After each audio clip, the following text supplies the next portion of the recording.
Welcome to NobelBiz Webinars. You'll meet industry leaders and learn insightful information for your contact center business. This episode we are talking about the new normal. Is the virtual call center taking over the industry? Our host, Christian Montes, Executive Director of Sales at NobelBiz, tries to find out, together with Sam Falletta, CEO of INCEPT, and Jake Bush, Founder and CEO of INFOCU5. Hey everybody, this is Christian Montes, Executive Director of Sales at NobelBiz. I'm also the host of our podcast, First Contact, Stories of the Call Center. I'm really excited to have a great discussion today. We got some great guests. I think the topic is going to be really relevant. So we're excited to bring on Jake Bush from INFOCU5. Obviously, for those of you who've seen our podcast and seen previous webinars, you may recognize them. And we'll definitely let him do a little introduction afterwards. And then again, for first time guest on our webinar, we got Sam Falletta from INCEPT. Super excited to have him, longtime customer as well, and some great insights. So I'd like to go ahead and let each of you discuss a little bit about yourselves and the businesses that you're in and who you serve. And then we can go from there into the topic for today. So Jake, I'll kind of give you the start here, let you chime in on that. Yeah, thanks, Christian. Great to see you as well again. Thanks for having me back. Absolutely. So yeah, my name is Jake Bush. I'm the founder and CEO of INFOCU5.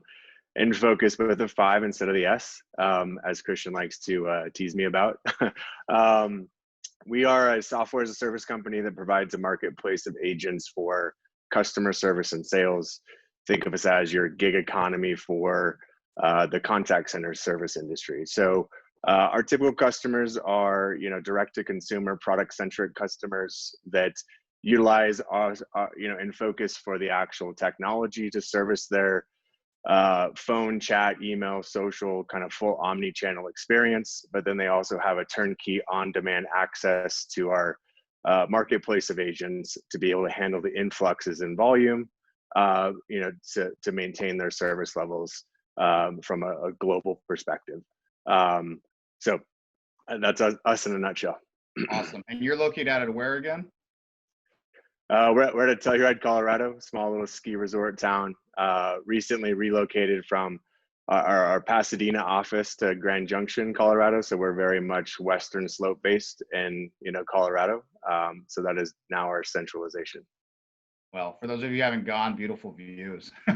Very nice if you like nature. So thanks for that. And Sam, I think you're in Ohio. Equally luxurious Canton, Ohio. So it's very similar to Telluride in Pasadena. So I'm Sam Falletta, CEO and owner of INCEPT. We're a mid-sized contact center that supports largely nonprofits and software and membership organizations. It's about 500 people, all domestic. Before pandemic, primarily captive and physically located in one call center with a small remote group, and now exclusively remote. Awesome. Well, I am excited for today's topic because I think based on what we've been looking at, let me give a little history of what we were trying to do for today's webinar. Is we really wanted to look and see that all of those companies that were forced to really go remote, what did they do in their business model to be able to still be successful remote? And then how did they decide going forward into a model that was post-pandemic? What were they going to do? They're going to go back to brick and mortar. They're going to do a hybrid. They're going to go fully remote. And so in our journey, we actually reached out to a lot of customers to get people's perspective. And guess what? It was really tough to find a customer that said, you know what? I'm going back to the way it was. I'm just going back to brick and mortar. That's going to be my bread and butter. I'm really not going to focus. I can't wait to get back into that model. So with that, we really decided we really have to look at what is going on in the industry. And what we saw is that there's really a hybrid approach that's going on. And there's also an approach of what does the future look like in a pure remote environment? And so we're really excited to have both Sam and Jake on here to talk about that topic. And so as we go into that, I think one of the things that we really want to talk about is being a digital environment, being a remote environment. And when we look at that, we look at, okay, well, what is a virtual call center or virtual center? So Jake, I'd like to start with you. You've kind of had a history here. For you, what has it always meant, or does it mean, especially now in the pandemic, to be a virtual center or a virtual call center? Yeah, I mean, it's a question I think we're still trying to figure out, right? I think the world is changing every day. So what we thought we knew and we had a good, pulse on as far as, hey, we've been in the virtual setting, we've been in the, full brick and mortar setting, and we've kind of established this hybrid model as far as how we do business. But this pandemic has definitely, stretched what that means. And, every day things are changing that are definitely affecting both worlds, both, affecting obviously brick and mortar because you can't go in, but certainly affecting the hybrid model that we created. So I think there's no question that the old brick and mortar way is no longer the same and never will be. The virtual way I think is different and no longer will be the same. But also the hybrid model that we thought we were kind of leading the charge with is greatly affected as well. So honestly, Christian, I don't have a good pulse on an exact answer to that. Besides the fact that I think we're here to sort of share our experiences and some of the things that are working and some of the things that are not. And what we think we know today changes tomorrow.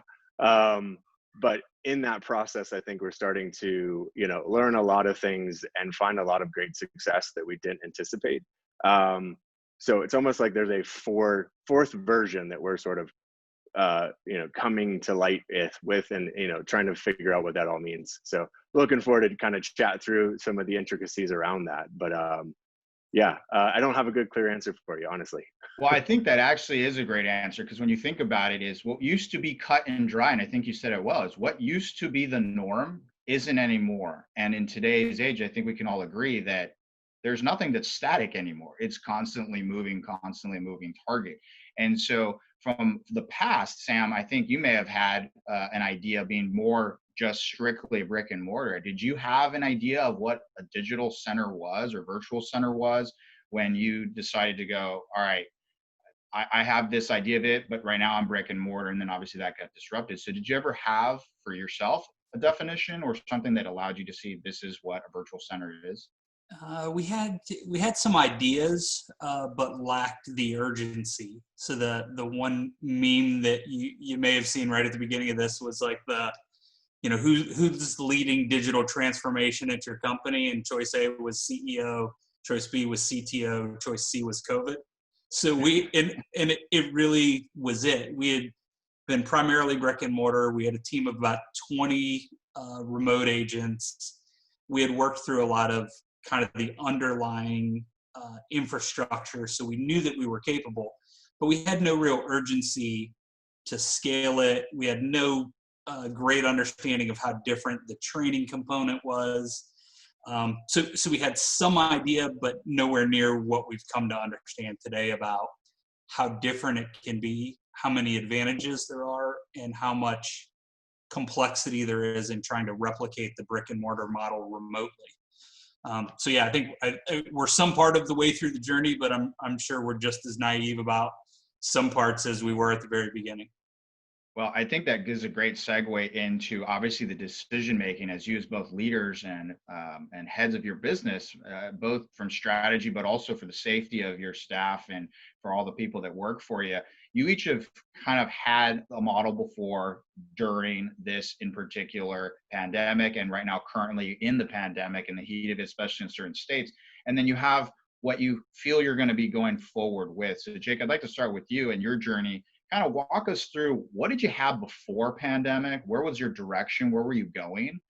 Where did you end up when you were forced to make changes? And then now that you put yourself in a position to go, here's where I'm at now today and how I'm going forward. Can you give us a look at that journey? And love to kind of get some feedback from Sam on that. And then same for you, Sam. We'd love to kind of understand your journey as well. So Jake, go ahead. Yeah, I mean, I think, the biggest part of our journey has been go to a place for workers under our teams has been, go to a place where you find productivity. Where do you shine? Where do you find yourself being the most productive? Is that at your home office? Is that in, a brick and mortar setting with a bunch of competition? Is that, at the beach? Is it at the river? I mean, where is it where you find your kind of place of zen so that you can be the most productive and really deliver the best quality and performance as a result of that? Obviously, post-pandemic, it was hard to go find a place to go, period, right? It was difficult to go to the grocery store.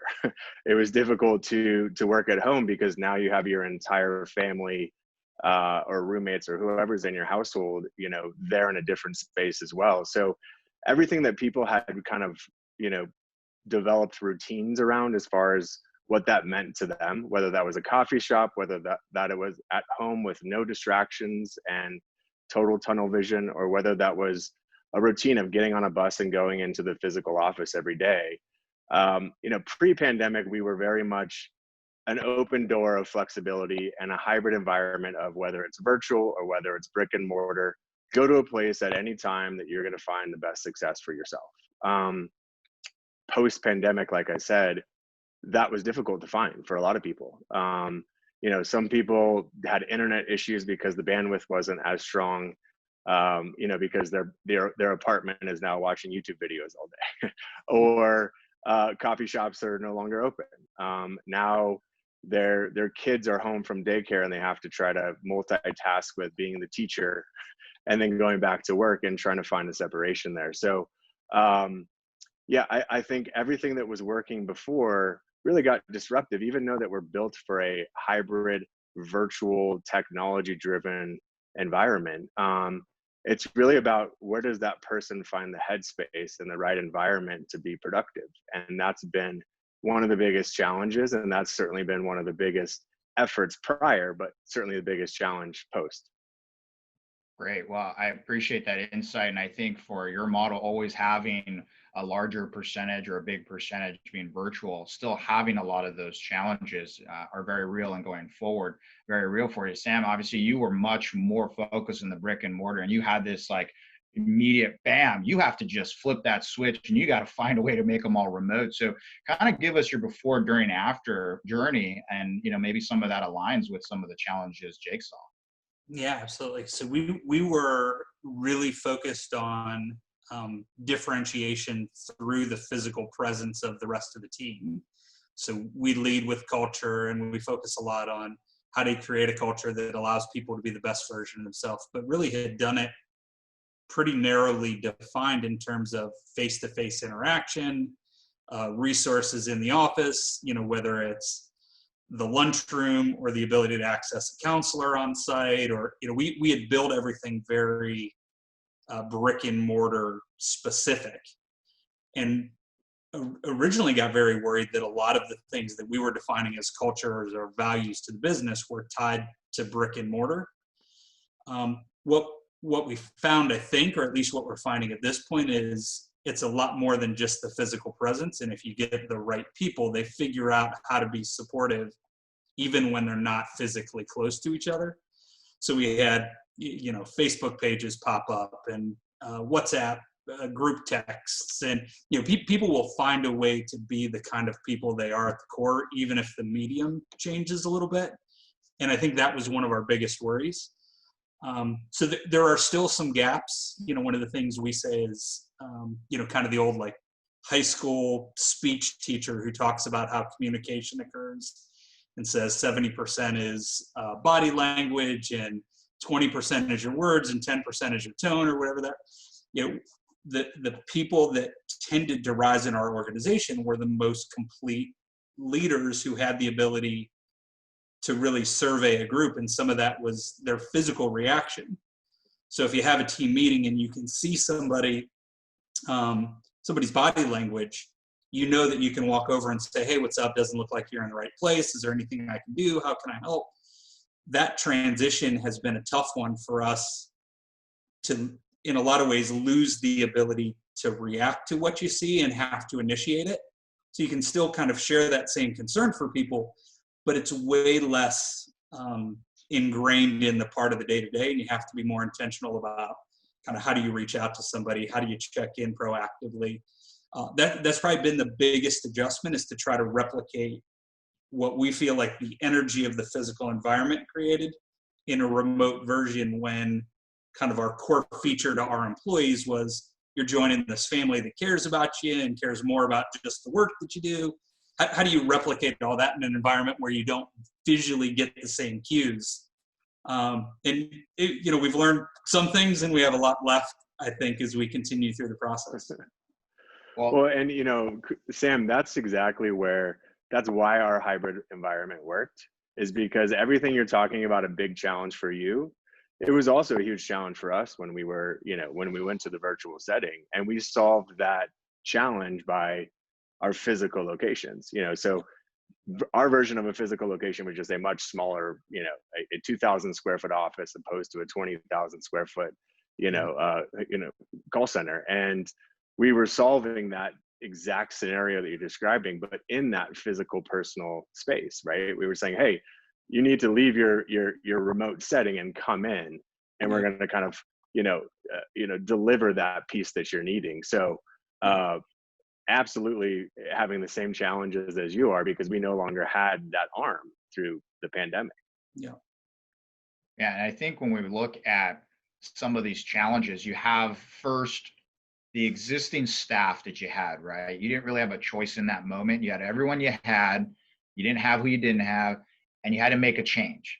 So as you each went through that journey, did you have to see a change in everything from who you were hiring and how you were hiring, and who was still a fit and not a fit? Jay, can you walk me through that journey for at least your business pre-pandemic, and as you hit that pandemic and came through and you're going through it, were you able to go business as normal as far as your staff and the roles and responsibilities you had, or did you see those change? And if so, how did you see those change? Well, first, I think the word business as normal, just throw it out the window. Just doesn't exist in the COVID days. And, we had an interesting discussion, pre-production yesterday, and Sam brought it up where, you have people that shine and they have skills that are very physically necessary, right? They have that leadership skill that has to be felt in person, right? And you can't replicate that in a virtual setting. And the reality is what used to be some of our top amazing performers from a training, from a management, from a leadership perspective, unfortunately, that hasn't translated into the digital kind of virtual space.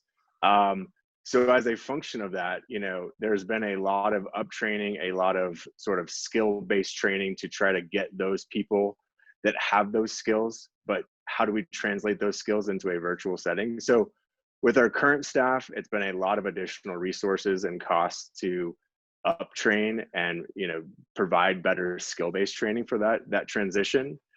But alternatively, new hires and new staff, it's absolutely been different. A much different process of onboarding and, identification of who's the right fit for what roles. So that's been dramatically different. I think the group of people that we used to hire before and the process they went through is 100% different. It's a complete 180. So we've been, incredibly reinvented that wheel and how it functions. And I think we're starting to get some success with it, but we're starting to recognize that there's fewer of those people out there. So, I mean, to answer your question, absolutely. And I don't really have a secret of like, hey, we've found this aha moment. But we have certainly, tapped into a whole lot of new resources as far as kind of government bodies and workforce centers. We've definitely collaborated with a lot more, sort of industry leaders that are in different industries to kind of try to find, sort of that workforce out there. But it's been dramatically different, and we're learning each day that it's much more challenging, and it's definitely changing quite drastically. Well, I think it's important to acknowledge that you haven't found the secret sauce, right? But it sounds like you're making all the decisions that need to be made to at least look for it, right? And find and try things, and not just get stuck in a position of like, well, I don't have the answer. So that's awesome. And I think when we talk about from our conversation in pre-production, Sam, you had some great points there, and love to kind of hear and let the audience hear kind of some of the thoughts you had on that topic, and obviously chiming in on anything Jake said.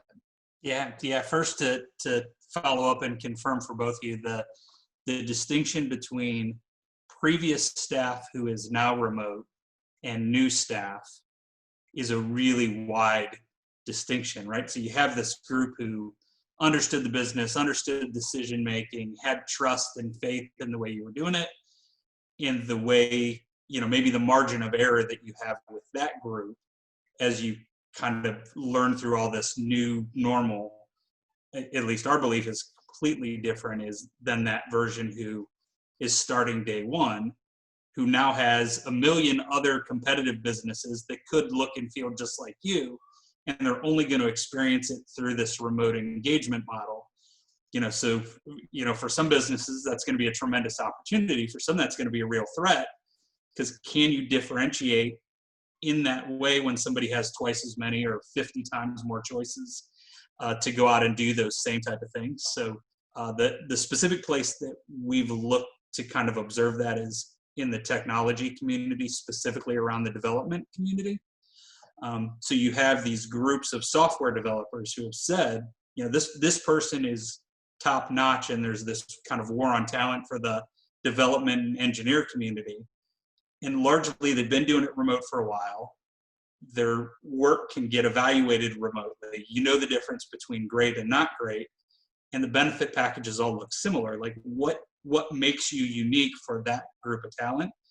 And we haven't applied 100% of it over yet, but that appears to be the place that's spent the most time and money trying to figure it out, right? Is in that development community to say they've been fighting this battle for 5 years already. And some of them have figured out what the difference between winning and losing is. So I think you both have pegged the difference in that world, and the ability to transition your current staff to remote gives a lot more margin of error than how you're going to onboard and differentiate for somebody who may see much less of everybody face-to-face, or may not see anybody for a while, depending on how this trend goes. The other thing we've learned exactly the same as Jake is just, it's a different set of strengths, right? Some things that individuals have that made them incredibly unique in one setting can be leveraged, but don't perfectly match essentially what the new job descriptions become. So, in our industry, we have access to all the data, we have access to it live, and the ability to change people's performance is way more one-to-one than a group. We have collaborative tools and you can give people dashboards, but somebody who can create energy for their 15 in a room is a totally different skill set than, maybe the more meticulous, data-oriented problem finder who can be more surgical in picking out the individual person. So maybe that's simplified as we used to be able to manage a lot more one-to-many, and now we have to be more specific at managing one-to-one. And I think there's probably a middle ground there too that we haven't figured out, but we're certainly seeing there's a different way to deploy talent from the way we used to do it to the way we do now, because, snapping your fingers with a sale or having this row compete against that row, you can replicate it virtually, but the physical energy just isn't the same. Yeah. And Sam, I think, the interesting discussion is, can that be replicated? And my firm opinion is it can, regardless of how amazing technology becomes and how great of a team you put together that's perfectly aligned for that type of world. I just don't think you can, replicate that period, right? And the challenge that's really, really affecting that is, how long is this pandemic going to last, right? I mean, we've been planning for it to have an end and not completely change our business model, right? Like, stay strong to the business model that we know works, is use technology and use all of the things that are closing the gaps in the virtual setting, but you still have your backstop of that physical presence that you just can't repeat or replicate in a virtual setting. And what's really killing us right now is, when is that end, right? And it seems like the end is whenever there's a vaccine, and then the vaccine is it's not guaranteed, right? So, I mean, obviously this isn't a discussion about COVID, but I think COVID does dramatically impact what virtual call centers mean, right? And if we were to take COVID outside of the equation, for us, it's very crystal clear. And it's, I think you've been forced to kind of tap into that world, and it's a cool world. It's an awesome world that's really effective and it's really efficient. And there's some really cool stuff that you can add to kind of your tool belt.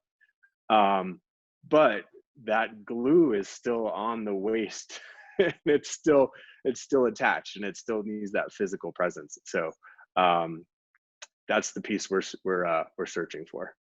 Yeah, Well, I agree. It'll be interesting, Christian, to see if you get any opposing feedback to this, because Jake, I agree with you 100%. I do not think it can be replicated. I think gamification companies will argue that it can, and there'll be some technology companies that'll argue that it can. And I think you can have like an acceptable short-term substitute potentially, but I think all the things you're hitting on are, if you say all other things being equal, can a remote call center be more effective exclusively? Yeah. I think absolutely there are scenarios. I think because all other things aren't equal, people are just dealing with more, which historically, probably for as long as we've been around, goes away through comfort and interaction and support from other humans. So what feels so different about this is it's not just, can I replicate what we used to be doing? It's, can I replicate what we're doing with this other hurdle that's like 3 times as high, which is managing the mental health and the support and the resilience and like all of these life challenges that we're all dealing with, while also staying productive as a business. And that's the component, like you said, without an end defined, how do we know kind of how big that hurdle is going to get? Is we're trying to just replicate the business and we're trying to stay laser focused, but it's like there's real people on the other end that are dealing with all of the stress and complexity and home life issues that make it so different than doing anything similar if everything else was normal. Yep. Well, I mean, let's agree. Let's kind of talk a little bit about that, only because since there isn't an end date, right? No one's been given the finish line saying, hey, you get to here and you pass go and you're done, right? Is with the uncertainty ahead and around the corner, you really don't know how far it is. You have to plan for, yes, in the future, what will it look like, but also for right now in this moment. I think each of you articulated really well. And even for me, working at home, my family's here, my children, my daughter's here. I'm the teacher of my kids' education. All of a sudden, the house wasn't designed to have everyone on computers and a unique space for working where everyone can talk and hear. And I can only imagine what that's like for everybody else who has a much different setting. So when it comes to the health of your staff, have each of you found anything that you've had to do, you didn't do before, or something you had to do more of that allowed you to be able to give either that sense of community that gets lost when you're not in a brick and mortar setting, or things that were there to actually help them? And I'll give you an example. Our company here at NobelBiz, every single week we have yoga sessions, and every single one in the company can be invited, and they're recorded for those who can't make it. But it's almost, I'm not going to call it mandatory, but you really want to set aside time for you to be able to escape the home life and the work life and just get something that you may not get anymore because your escapes that you used to have don't exist anymore. Maybe you can't go to the gym anymore. You can't go and do certain things. So is Jake, on your end, I'll go to you first. Is there anything that you put in play or things that you saw that helped or are helping that you can go forward on with these types of uncertainties with your staff? Yeah, I mean, 100%. And I think mental health has been a big topic of conversation, and mental health is affected by so many different things, right? And I think physical activity is one, right? Just freedom and environment, and changes in environment is certainly like 2 that come to mind for me personally. So yeah, I mean, we used to do that kind of we'd facilitate it through our physical, workspaces. And this has forced us to do some really cool stuff as it relates to the virtual side of it, right? How do we deliver effective classes similar to what you guys have in a remote setting? It's proven to be very challenging for some of the yoga instructors, for instance. Very similar to the call center agents. Some of them are great in a physical space, so are yoga instructors. Sometimes, so the yoga instructors have had a very similar shift, which has been interesting to see. But yeah, I mean, to answer your question more directly, 100%. I mean, we've done a lot of things in a virtual setting that we didn't do before. that I think have proven to be very, very, well received, and something that we will continue to do, throughout post-COVID. And I think engaging with your staff through gamification, through competitions in a virtual setting, through forced checkouts to, hey, go take a breather from what you're doing and go do something else, whether it's yoga or a jump rope or a treadmill or whatever it may be. But like those kind of forced separations in the virtual setting, I think has definitely allowed our virtual presence and our virtual quality and performance to be better. Absolutely. So that's been exciting to see. There's been a lot of improvements in the virtual side of it. I don't have any more details really to, I guess, share there. But yeah, one of the things we talked about in our last webinar was sort of these gift baskets that we send out. So we send out these INFOCU5 gift boxes to our staff, because we've got a virtual staff all over the globe. And, they're still receiving something tangible, right? So they may not be able to physically touch people and interact with people in person, but they're able to at least receive the same thing in person, talk about it in a virtual setting, but they're still holding it, right? There's still, I think, an important part of a physical presence of something. And so what we've done is we've delivered quarterly boxes, sort of like gift boxes that have, COVID test kits in them, and also, workout bands, different types of essential oils and things like that. So that's been our one bridge to the virtual and the physical presence that's been a big focus of ours.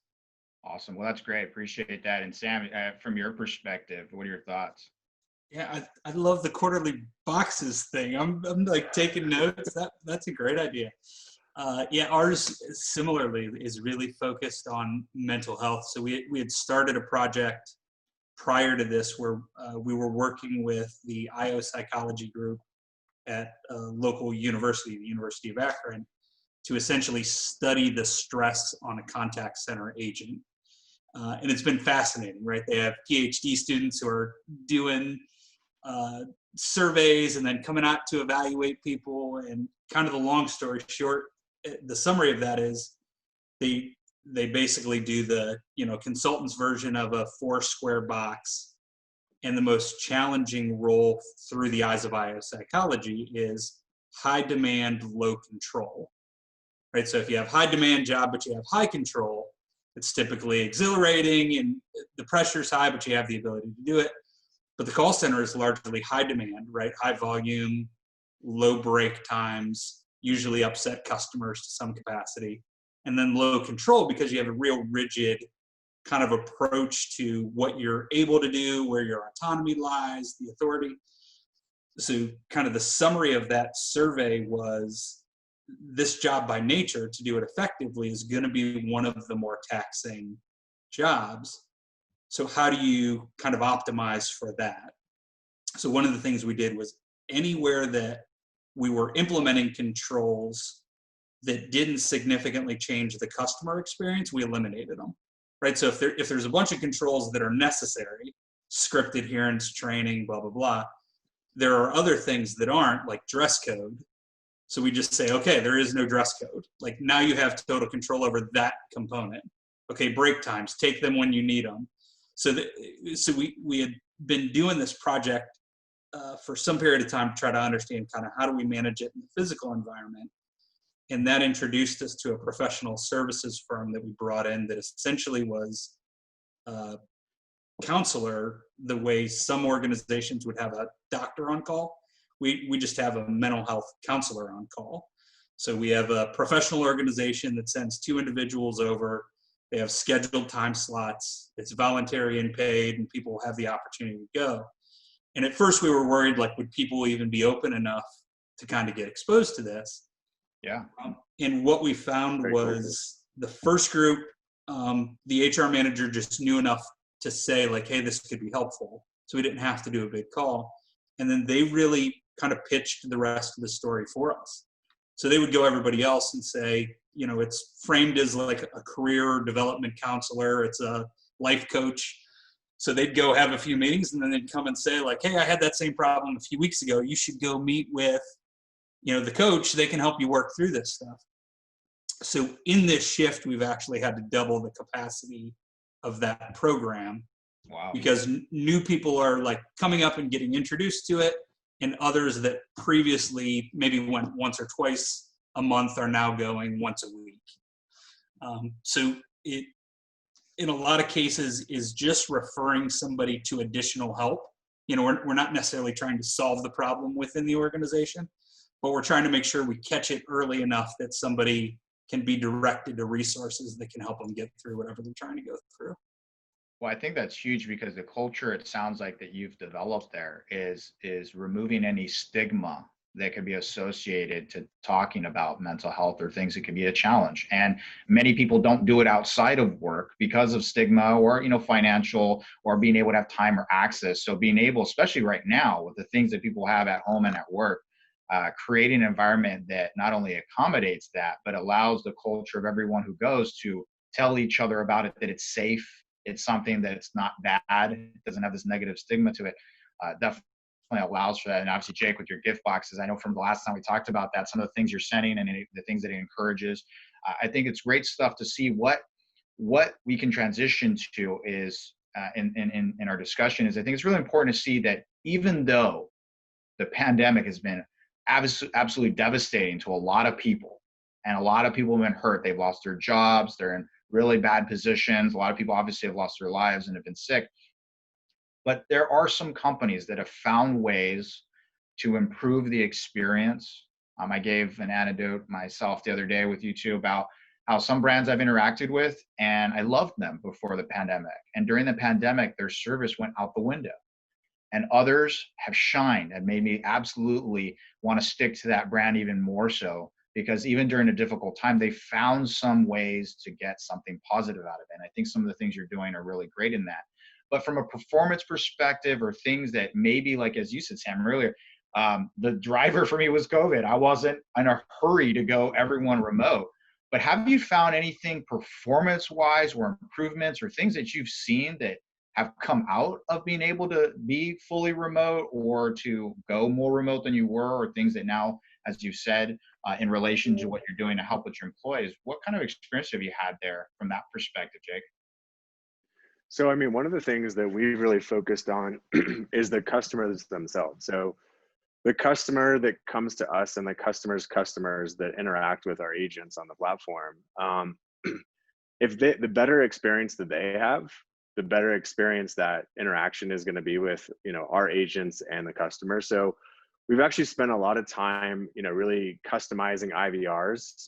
So we've really done a lot of customization on the NobelBiz platform, as far as, the bells and whistles that we can add to the IVR experience, right? So, we actually developed a full professional sound recording studio in our Denver office.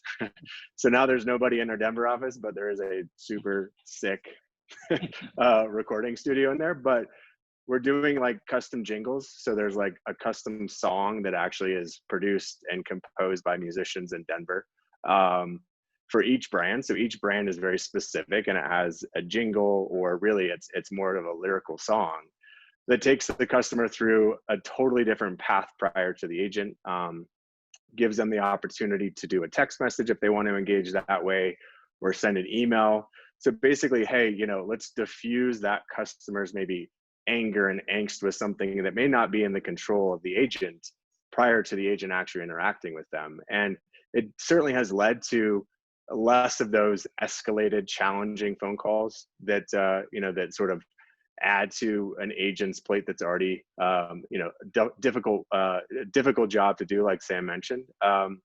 So we've used technology to help us kind of triage customer experience a little bit differently than we ever had before. So we really spent a lot of time with, how do we do that creatively? How do we do it differently?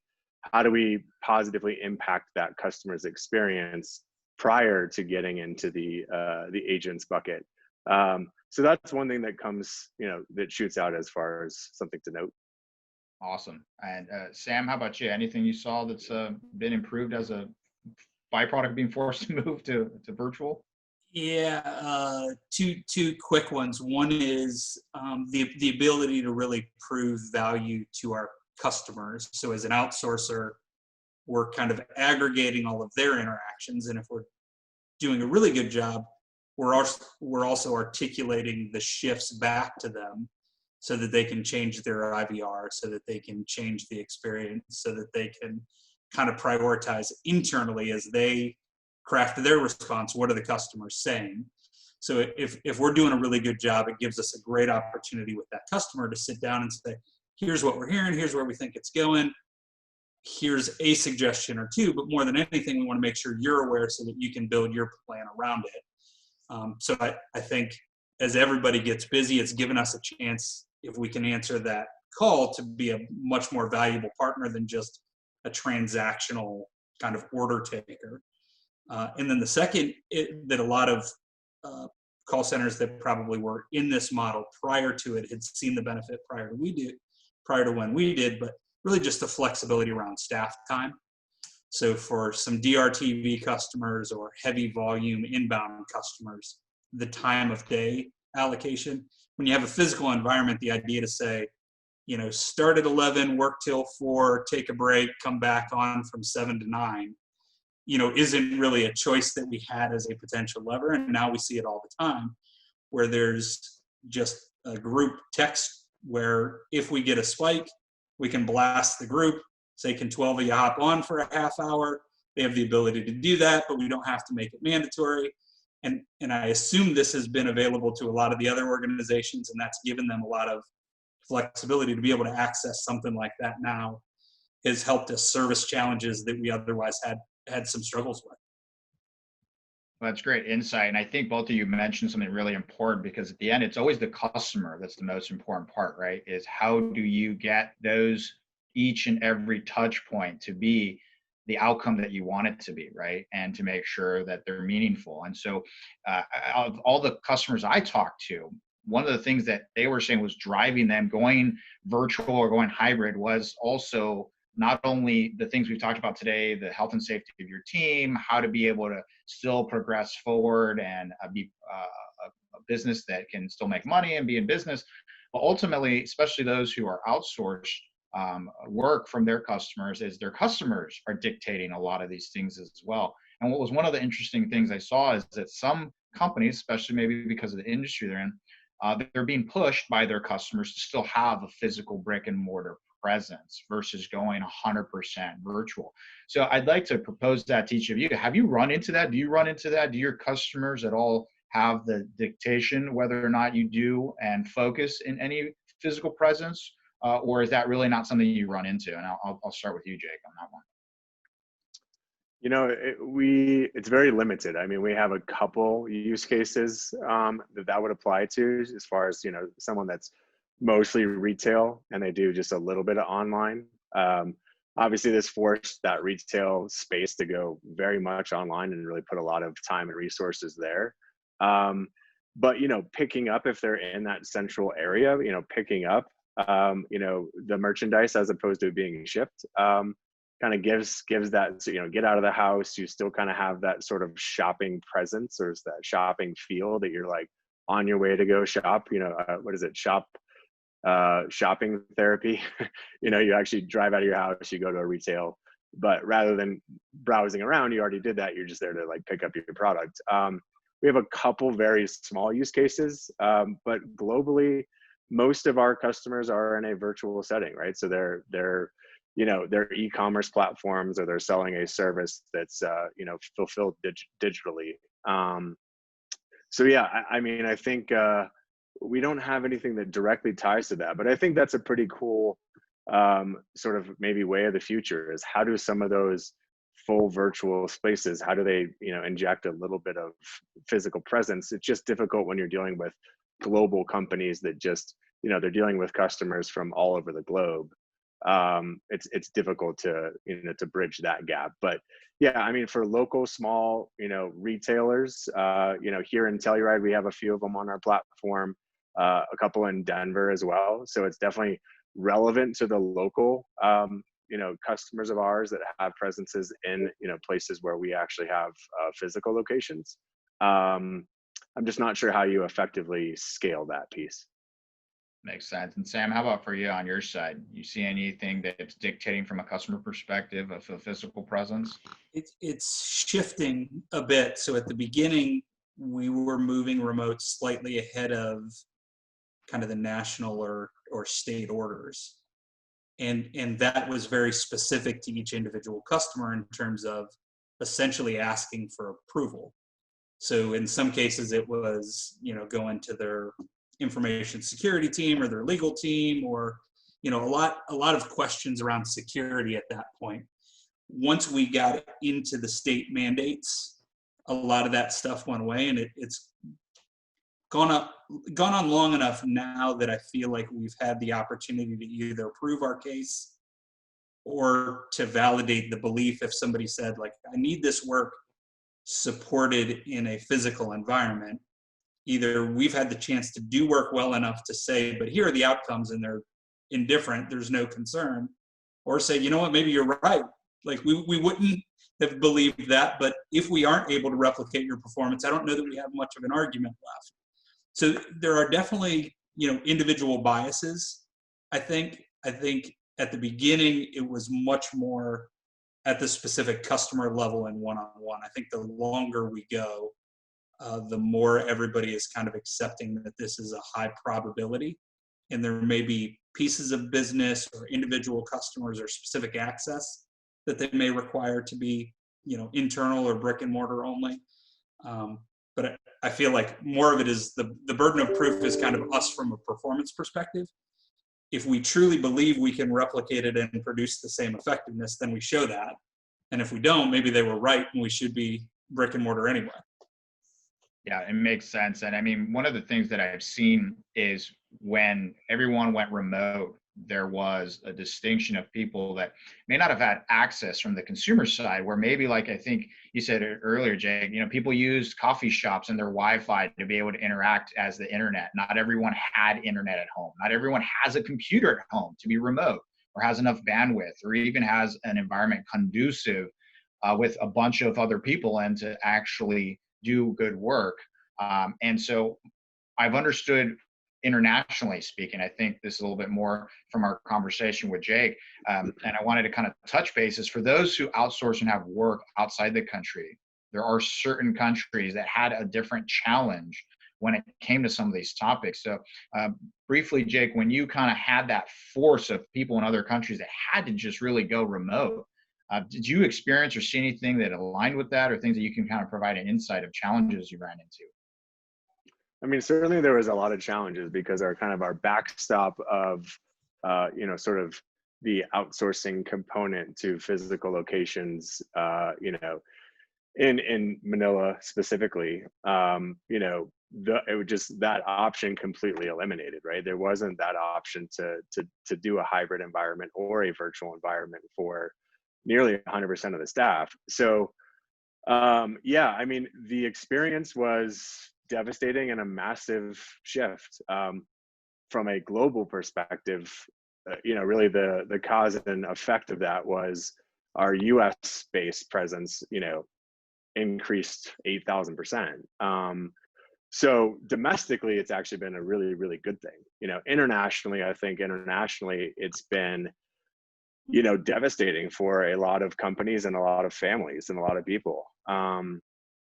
I think, really, if you look at, call centers internationally and you look at, retail brick and mortar centers globally, those are the two segments that are just absolutely crushed, right? For a lot of ways. So from our perspective, it's about what is the way forward there. I think there's a huge opportunity there. But, from the start of this to the here and the now, it's been catastrophic for a lot of people. I think the go forward, it's interesting. I think there is hybrid models that work for retail that I think really accomplish, a lot of old brick and mortar, 50-year-old businesses that can downsize, but don't shut down, downsize, and then put some presence online. I think there's a cool happy medium there that will work in the new normal. As far as internationally, I think, sort of something similar to more of a work zones or a work setup where, it is socially distanced. It is more of a work zones where maybe, 10, 15, call center companies can collaborate on allowing this kind of one shared workforce to exist, where people can go in to get the technology and the internet connection that they need, but still maintain kind of social distancing. Going off on a little tangent there, but yeah, I mean, to answer your question, Christian, I mean, it's been devastating from our perspective as far as what we've seen and who's been in our kind of moat. But I'm sure there's different experiences outside of that. But for our particular experience, has been devastating. Well, I think the things I've heard follow the same line, right? Is for those that, I heard of even agents having to, go into hotels for internet and have access because they didn't have it at home. No one had computers, bandwidth issues. Obviously, social distancing is a challenge. So for all of those, I think you made an interesting point. As in the US, those aren't the same challenges potentially at the same level. Doesn't mean there isn't challenges with access to certain things, but it may not be at the same scale. So being able to find people here in the US for jobs, especially for those who may have lost their jobs, have you found from an employee pool, both going remote or being a higher decent remote, that you found a much larger pool of people that you could tap into, not only geographically, but talent-wise?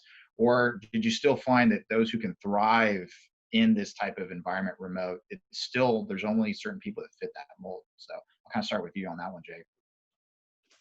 Yeah, I mean, talent-wise, I think the overall scale of that increased dramatically. The challenge was the transition from the beginning to maybe where we're going to end up here. Primarily because of government stimulus checks and unemployment. People are like, yeah, I'd love to go into that, but not yet. Like put me down in for, July, and now July is turning into August. So theoretically, yes. But I think it's actually been a little bit tougher of an egg to crack than, the first blush on it.